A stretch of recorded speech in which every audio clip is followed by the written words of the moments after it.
La meilleure façon de contrôler un peuple et de le contrôler complètement, c'est de lui retirer un petit peu de liberté à la fois, pour rogner ses droits par des milliers de réductions minuscules et presque imperceptibles.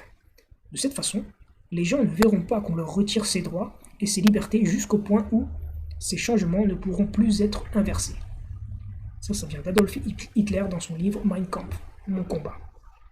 Vous voyez que ça n'a pas d'hier et que, petit à petit, en fait, à force d'enlever des droits, si vous le faites sur plusieurs générations d'affilée, une génération c'est 25 ans. Donc si vous le faites sur plusieurs générations et que les gens acceptent au fur et à mesure, et ben, au bout de 50 ans déjà, il y a 2 générations qui sont passées, et ben, ceux qui naissent après ces 50 années, ils naîtront avec des droits en moins que leurs parents et leurs grands-parents avaient et que eux n'ont pas. Et pour eux, ce sera normal d'avoir des droits en moins. C'est comme si vous naissez, les générations actuelles naissent avec toute la technologie, les tablettes tactiles, les téléphones portables, les smartphones, etc., Internet. Quand on leur montre un peu ce qu'on avait avant, ce qu'il y avait avant, ben, ils sont étonnés qu'on pouvait vivre de cette manière, par exemple. Ils disent que c'est loin, que c'est archaïque, etc. Alors que, en soi, on vivait très bien aussi à l'époque. Mais vous voyez que ça sert à rien de faire des grosses privations de liberté et de droits. Si on enlève tout doucement, petit à petit, certains droits, que les gens disent bon, bah ça va, si on l'enlève, c'est pas très grave, de toute façon, c'est un truc qu'on fait tous les jours, mais si on l'a pas, c'est pas très grave. Mais au final, sur plusieurs générations, on peut tout perdre.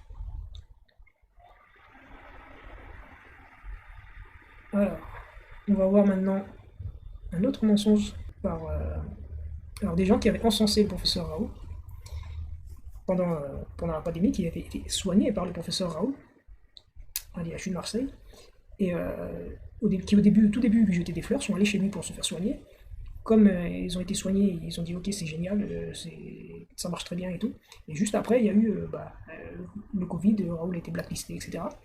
Et du coup après, là, dans le cadre de l'article 4 de la loi sur les dérives sectaires, on a Olivier Véran qui traite le professeur Raoult de limite de gourou sectaire, etc. Vous allez voir, c'est très fort. Attrapée par son passé, du temps où elle disait le plus grand bien du professeur Raoult et de son traitement à la chloroquine. J'avais des maux de tête, je supportais plus la lumière, donc je me fais dépister mercredi. On m'appelle donc jeudi pour me dire que mon mari et moi étions positifs. Moi avec de gros symptômes, on m'hospitalise. On m'a hospitalisé immédiatement, chloroquine dès le vendredi matin.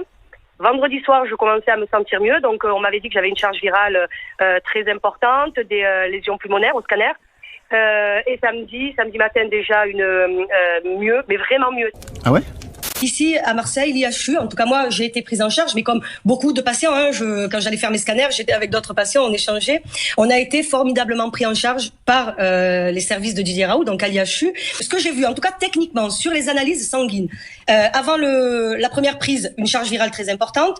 Au bout de 2 jours de prise, une charge virale qui baisse. Donc moi, je regarde les choses de manière factuelle. Je ne suis pas là, et je l'avais dit au tout début, lors des premières interviews, je suis pas, là pour dire ce traitement marche, un tel n'est pas bien, un tel est formidable. Je dis juste que sur la méthode, le professeur Raoult ne s'est pas trompé. Non mais t'es un complotiste. Ah ça la fout mal, vu qu'Olivier Véran a sous-entendu, mercredi 14 février, que Didier Raoult pourrait bien être visé et condamné par cette fameuse loi contre les dérives sectaires. Pendant la pandémie, il y a eu d'un côté nos blouses blanches, au lit des malades, comme dans les laboratoires, et puis il y a eu Didier Raoult. Les premiers ont gagné notre estime et notre respect, le second a gagné de l'argent et des disciples. Est-ce que les critères de dérive sectaire sont réunis? À minima, il y a l'objet de débat. Le professeur Raoult ne s'est pas trompé. Allez, en bonus, Véran s'est mis lui aussi dans la panade avec un énième mensonge de son cru. Avant de venir, j'ai cherché sur Google, j'ai tapé par exemple Gourou et Raoult, et j'ai trouvé plus de réponses qu'en tapant Science et Le Pen. Pas de bol, Olivier, c'est complètement l'inverse. Oh merde! Oh c'est con ça! Je te conseille par contre de taper Véran est nul. À mon avis, tu ne seras pas déçu du résultat. Vous voyez, ces gens mentent comme des arracheurs de dents.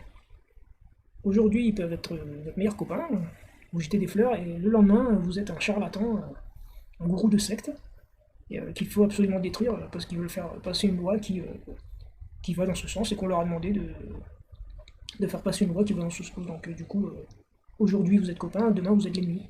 Voilà. Après, qu'à cela ne tienne. Si c'est ce qu'ils veulent faire passer cette loi, ok, admettons. Vous allez voir que, en fait, hop, c'est bien, faites passer la loi. Justement, Pfizer, il a un lourd passif judiciaire. Il a eu des amendes supérieures à 30 millions de dollars. Comme vous pouvez le voir, hein, sur la gauche, vous avez toutes les années. Sur la droite, le montant des amendes. Et au milieu, les motifs.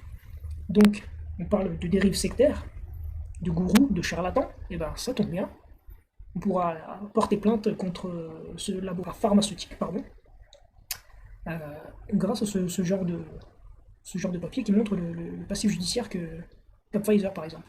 Donc, 2002, on peut le voir là en rouge. Fausse déclaration médicale, charlatanisme. Une amende d'un montant de 49 millions de dollars. 2004, charlatanisme, 190 millions de dollars. 2004, charlatanisme, 430 millions de dollars.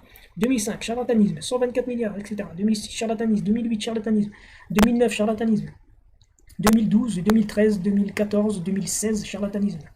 Donc pour un total de 6,17 milliards de dollars. Donc allez-y, faites passer la loi sur les dérives sectaires. Les charlatans, on sait très bien qui c'est, on pourra porter plainte. Voilà. Et ensuite, justement, en dernier lieu, on va voir un petit article de loi qui parle des abus de confiance. Le code pénal, article 314 alinéa 1, qui dit que l'abus de confiance est le fait par une personne de détourner au préjudice d'autrui des fonds ou des valeurs ou des biens quelconques qui lui ont été remis et qu'elle a accepté à charge de les rendre, de les représenter ou d'en faire un usage déterminé. L'abus de confiance est puni de 5 ans d'emprisonnement et de 375 000 € d'amende. Certes, ça parle de biens matériels, plutôt, mais j'ai surligné aussi valeurs, des valeurs. Donc la parole, ça a une valeur. Même si une information, ça a une valeur. Même si en soi, quoique une information, ça peut être monnayable, hein, mais c'est dans le cadre d'une fonction. Même si leur fonction à eux, on l'a vu, est plus ou moins protégée, que le mode impératif est nul, que certains sont immunisés, enfin ont des immunités parlementaires, ou ont une juridiction spéciale pour se faire juger par des compères hommes politiques, etc. Et ben, l'abus de confiance n'est pas loin, donc ils devraient quand même faire attention. Et la loi contre les dérives sectaires, justement, pourrait très bien les concerner eux aussi. Donc, ils sont très forts pour voter des lois qui pourraient les incriminer plus tard, mais laissons faire. Voilà, donc c'est terminé pour moi ce soir. J'espère que ça vous a plu, que l'idée dans le sens où j'ai fait cette vidéo aura plu, et puis je vous dis à bientôt. Ciao ciao les amis.